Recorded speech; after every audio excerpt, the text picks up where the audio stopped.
راسية كرة أمامية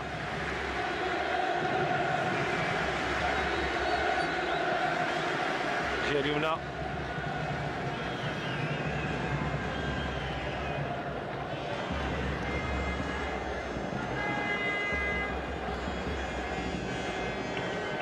في التماس.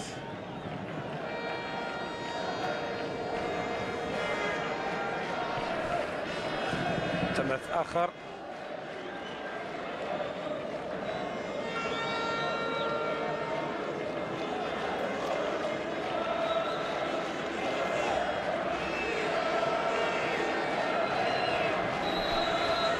التغيير يدخل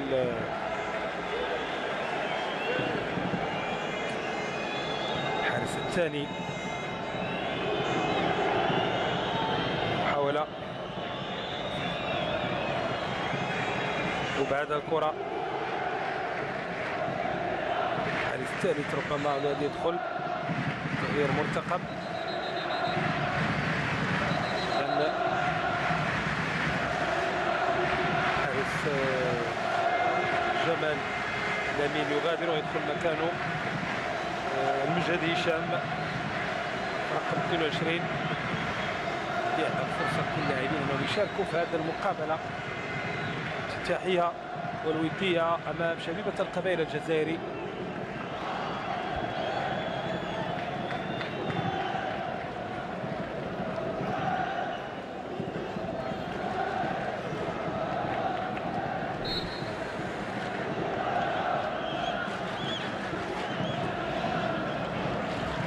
من جديد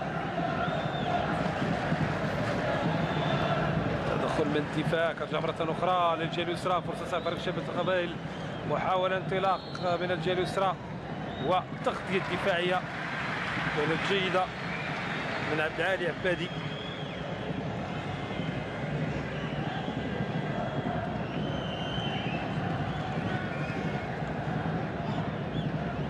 في التماس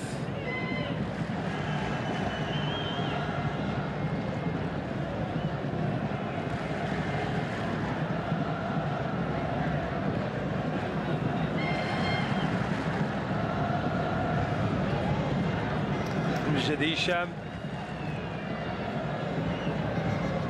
التنفيذ، كيرفع كرة أمامية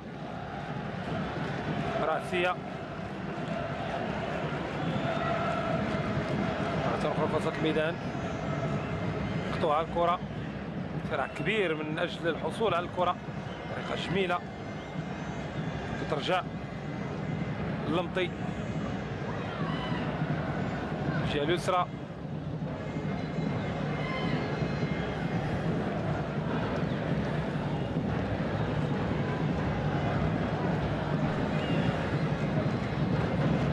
حول المرور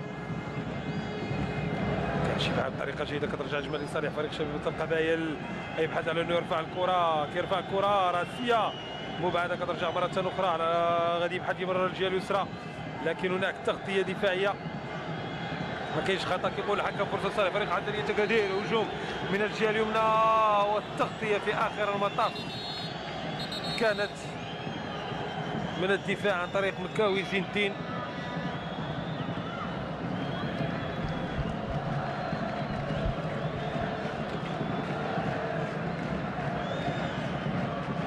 شوفوا لي هذا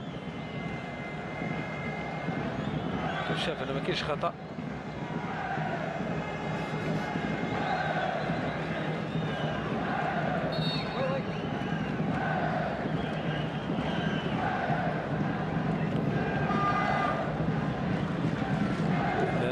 لاعب ساخط على الارض كانت فريق حسنيه تكادير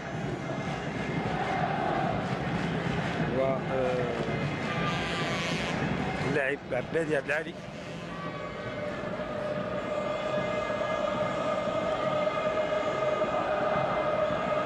بادي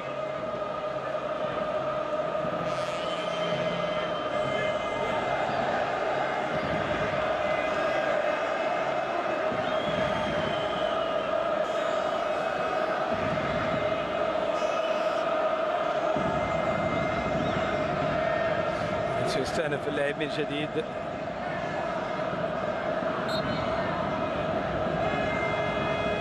صار فريق الحسنية تمريرة ولي رجع مرة أخرى بات عن تمرير إسماعيل قرام خطأ.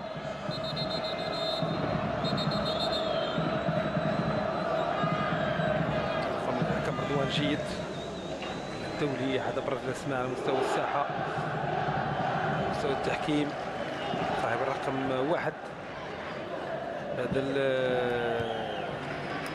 الموسم الماضي.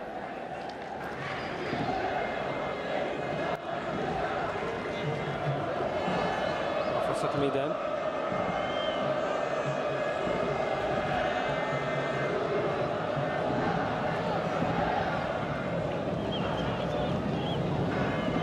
محاولة أخرى كاينش خطأ كيقول الحكم كترجع من صالح فريق شباب تلقى بين فرصة الميدان بين هجومي بسرعة كيرجع عناصر فريق الحسني من التغطية الدفاعية تغيير الهجوم للجهة اليمنى يبحث على انه يمرر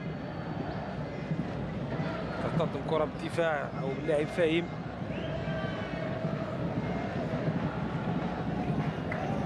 رجع مرة أخرى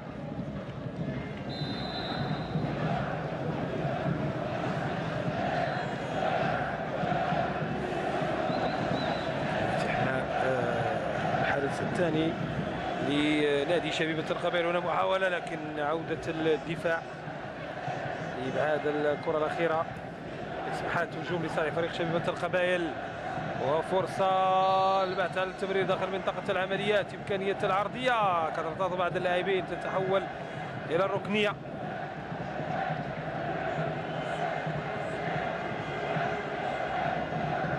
لاعب إيبوسي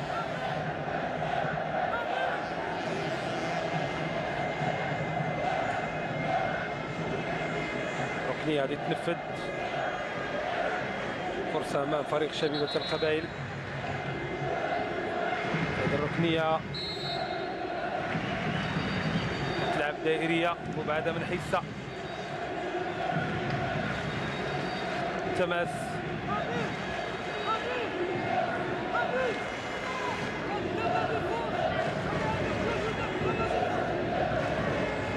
الجهة اليمنى توفيق قطوع الكرة قطوعها كتصبح هجوم صار فريق شبيبة القبائل على مقرب منطقة العمليات غيبحث على انه يمرر الكرة وكيرفع كرة لكن فوق المرمى.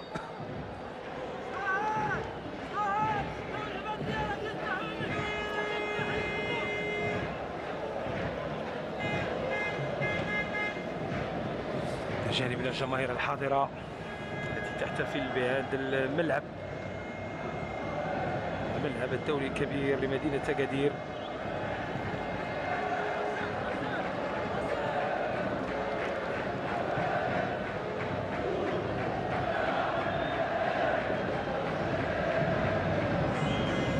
مرة أخرى محاولة تمرير من الجهة اليمنى البحث عن العرضية وركنية رغم أنها مقابلة ودية لكن ما شفناش ذاك الإيقاع المنتظر وكذلك اللعب المنتظر من الطرفين.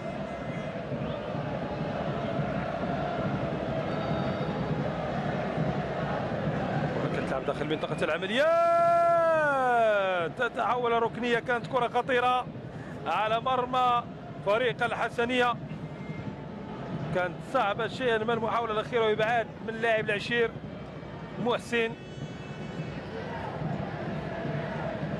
عملية تنفيذ الركنية من المهان مختار كيرفع كرة دايرية تدخل للحارس مجهد هشام كترجع مرة أخرى البحث عن العرضية كترفع كرة عالية وتدخل للحارس هشام. محاولة أخرى تمرير الجهة اليمنى فرصة صالح فريق الحسنية. حسن توفيق كيمرر الكرة فرصة داخل منطقة العمليات كيدخل كيمرر إمكانية الشيب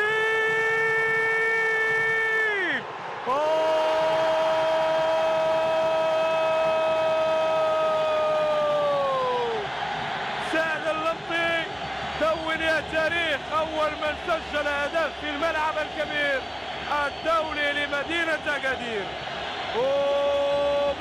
الانتظار، بعد طول انتظار ياتي الهدف الاول من سعد اللمطي ليدون اسمه في اول مسجل لهدف في هذا الملعب وفي مرمى شبيبة القبائل. شوفوا الاعاده، شوفوا الاعاده، شوفوا المحاوله. اللحظه كان ممكن انها تسجل في الوهله الاولى، لكن في اخر المطاف اللمطي يسكن الكره في شباك الحارس ملك صلاح.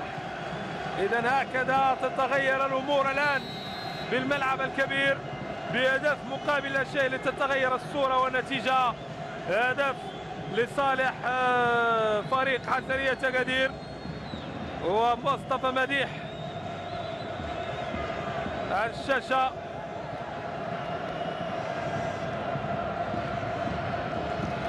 ينتظر ويترقب.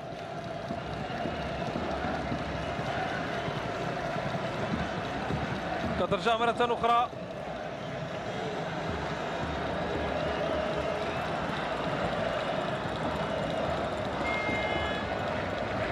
الجهة اليمنى صالح فريق شبيبة القبائل. هذا الهدف الممكن يفك شفرة التسجيل ورؤية أهداف أخرى غادي نتابعوا. كانت هذه محاولة عن طريق فرقان سعيد.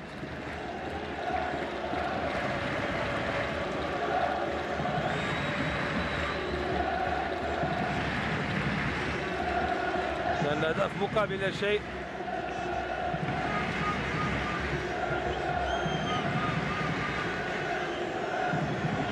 ترجع لدفاع فريق الحسنية المتقدم في النتيجة بهدف مقابل لا شيء.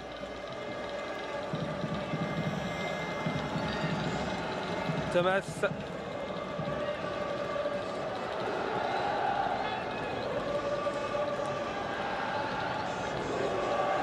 هجوم آخر صار فريق الحسنية وفرصة وتغطية دفاعية.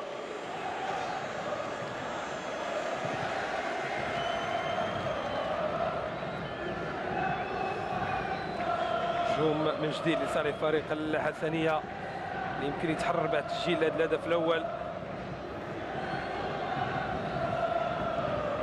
أمامية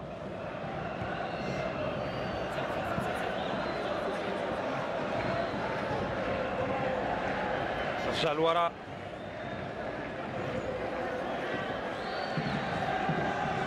الجهة اليمنى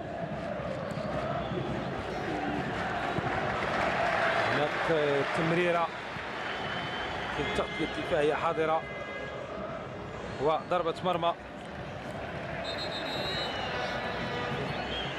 سعد اللمطي كان اللاعب السابق للاتحاد البيضاوي.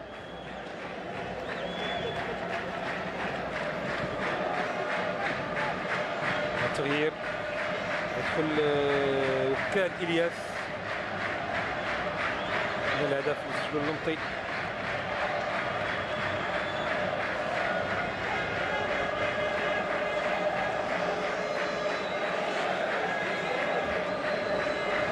يدخل كذلك الحارس نزاري نبيل كان ملك صلاح.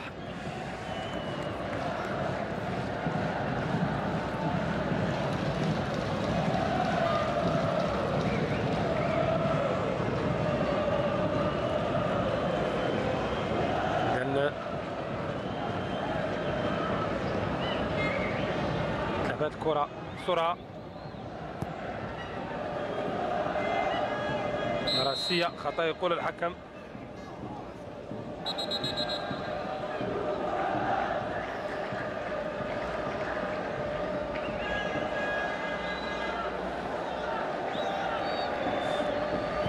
تلعب كرة أرضية على مقرب طرد عملية مقطوعة. الكرة كتصبح عند اللمطي.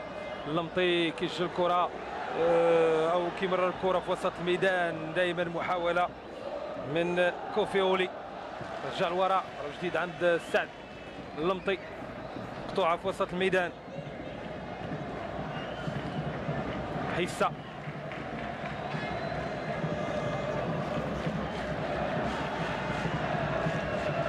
حول التمرير.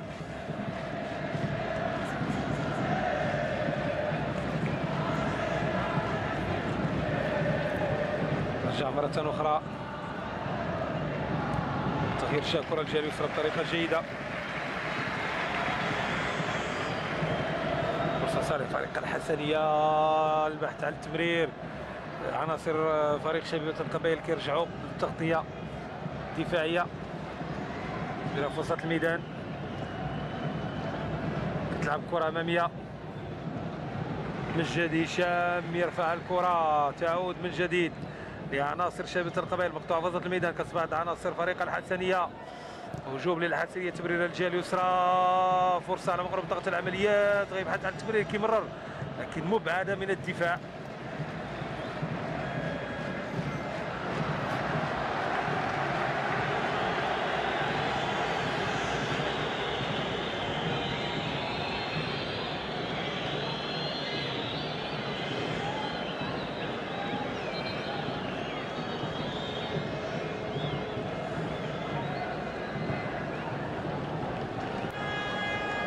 صار فريق شبيبة القبائل من الجهة اليمنى. كنعيشوا الدقيقة 83 من عمر هذه المواجهة الودية في هذا اللقاء الافتتاحي لهذا المعلمة الرياضية، ملعب مدينة أكادير الدولي. كرة في الجهة اليمنى وضربة مرمى.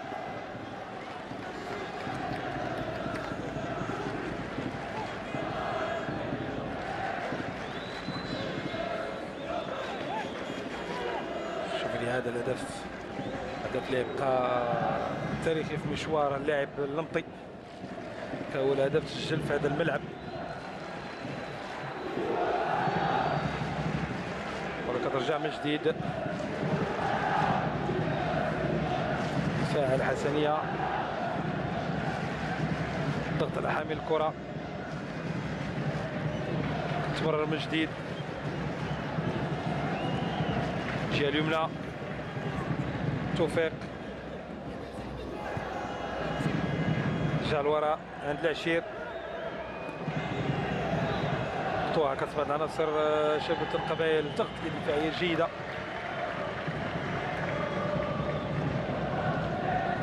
العشير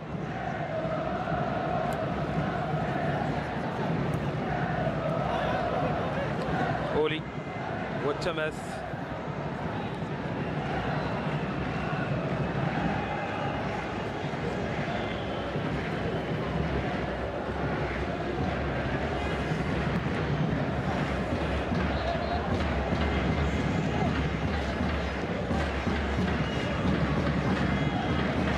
التماس جديد، رجع لوسط الميدان، تمريره ما كاينش داك التسلل، فرصه داخل ضغط العمليات، البحث على الحفاظ على الكره لانه كان الاحرى انه يسدد الكره، كاين بحث انه يحافظ على الكره وبالتالي ضاعت ليه بعد تدخل الدفاع. كره الجهه اليسرى،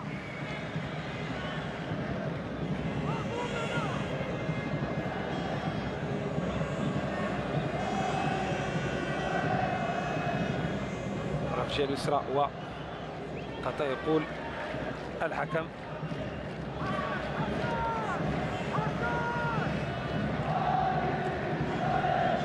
وسط الميدان من جديد، صانع التسلل يقول الحكم المساعد الأول. طبعا جيد يتدخل، شوفوا الإعادة، فتناقش ربما الكرة الأخيرة.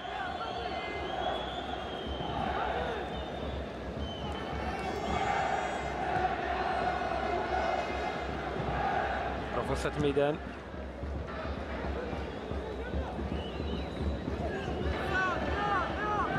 الجهة اليسرى،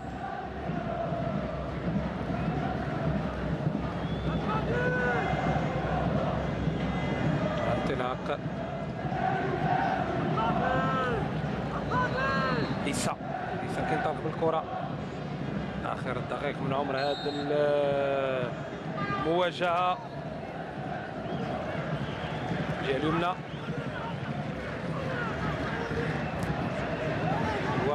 والتماس،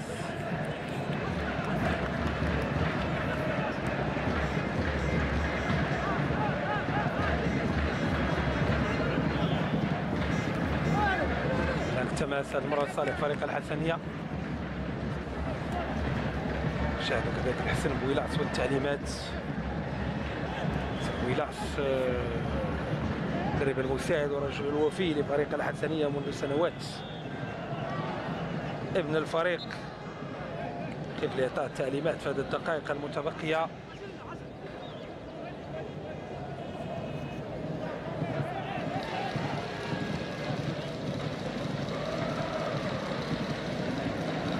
الجهه اليسرى والتماس، كان ضغط على حامل الكره. جودي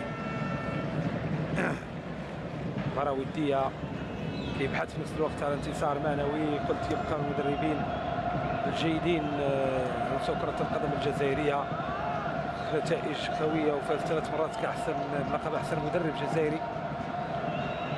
كان عنده حضور في الموسم الماضي رفقة المغرب فاس وقدم عروض طيبة استحسنتها الجماهير. كان حديث بين الفينة والأخرى عبر وسائل الإعلام المختلفة عن إمكانية انتقاله لأحد الأندية بمدينة الدار البيضاء، إما رجاء الوداد. عازلين يتشودي اليوم بشبيبة القبائل يبحث عن لقب آخر برابطة المحترفين الجزائرية. ركنية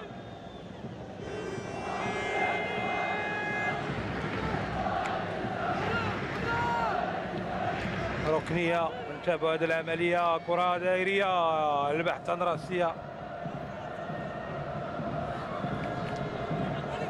كترجع من جديد فرصة صالح فريق شبيبة القبائل.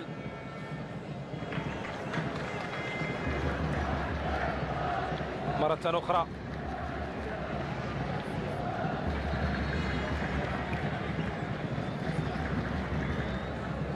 هجوم جديد لصالح فريق حسنية، تجديد تمرير الجهة اليسرى، البحث عن الانطلاق نحو هدف آخر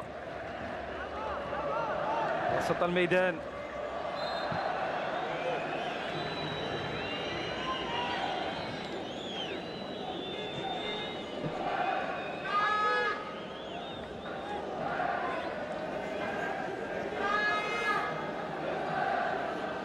هيسا محاولة تسلل الفرصة،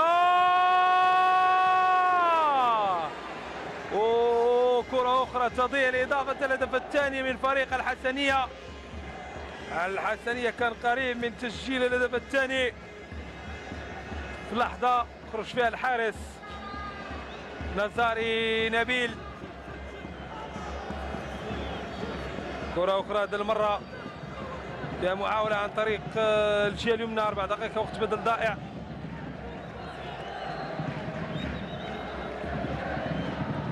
اللمطي بحث عن التمرير، مراوغة بطريقة جميلة من اسماعيل قرام، وخطأ يقول الحكم. خطأ يقول الحكم. ممكن نشوفوا الإعادة يا حفور منذ المراوغة.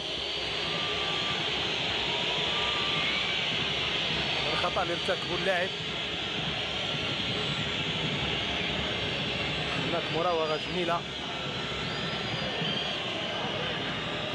المحاولة اللي كان بإمكان فريق الحسنية أن يسجل الهدف عن طريق حسن توفيق. فرصة عن طريق كرة ثابتة،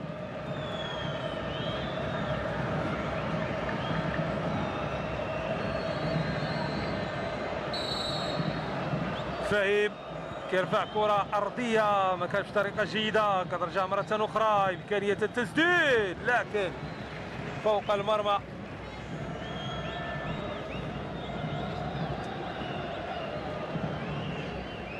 تابعوا ضربة مرمى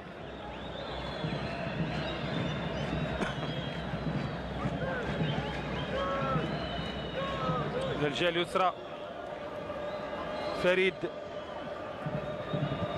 كيرفع كرة وسط الميدان. عناصر الحسنية في الجولة الثانية أحسن، اعتماد على عناصر لأول مرة من طرف مديح. نقول أنها أثبتت حضورها بطريقة جيدة في هذه الجولة الثانية مختلف المراكز. هنا إمكانية العرضية والتغطية الدفاعية. كم يقول أن هناك تماس. فهيم سقط الأرض.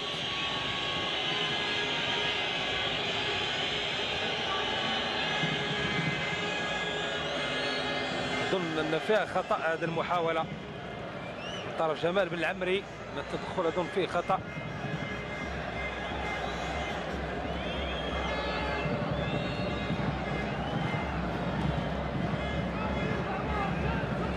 ضربه جديده لصالح فريق شبيبه القبائل، والتغطيه الدفاعيه كانت امام ايبوسي.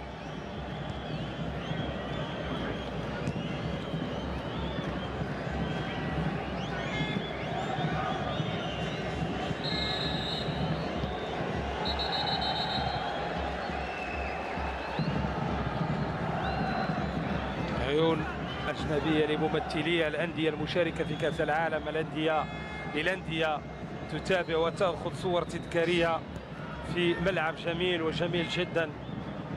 صورة رائعة من الزملاء التقنيين، وبالتالي القادم أحسن إن شاء الله في محافل دولية. بكل صراحة يحتضن المغرب من أجل إشعاع دولي. هنا محاولة تسديد لكن سهلة للحارس هشام. لم يبقى إلا ثواني عن نهاية اللقاء الافتتاحي الذي يدخل دهاليز الأرشيف، دهاليز التاريخ، تاريخ 11 من أكتوبر، تاريخ انطلاق وافتتاح الملعب الكبير الدولي لمدينة أكادير. هكذا هي الصورة من هنا، هكذا الصورة كانت في 90 دقيقة بجمهور حاضر وجمهور سيحضر، لأن بعد ذلك هناك لقاء المغرب جنوب أفريقيا، المنتخب الوطني المغربي أسود الأطلس امام بافانا في لقاء اخر. لكن الحسنيه سجلت الهدف الاول وقد تسجل الهدف الثاني بهجوم اخر، وهناك امكانيه لكن مقطوعه الكره. الحسنيه دونت اسمها في يوم الافتتاح وفي انتصار بهدف مقابل لا شيء امام شبيبه القبائل لحد الان، لانني اتحدث في انتظار الثواني المقبله وصافره الحكم رضوان جيد التي تنهي الامور وتعلن الحسنيه فائزه في هذه المقابله الوديه، فوز معنوي للاعبين. لكن في صورة جميلة لهذا الملعب الجميل. البث لا زال يتواصل مشاهدينا الكرام دائما لمتابعة هذه الصور الرائعة من هذا الملعب في انتظار بداية المقابلة المنتظرة كذلك بين المنتخب الوطني المغربي أسود الأطلس والبافانا جنوب افريقيا. بعد الصور هذا يسر مرشحيكم واقول لكم في امان الله.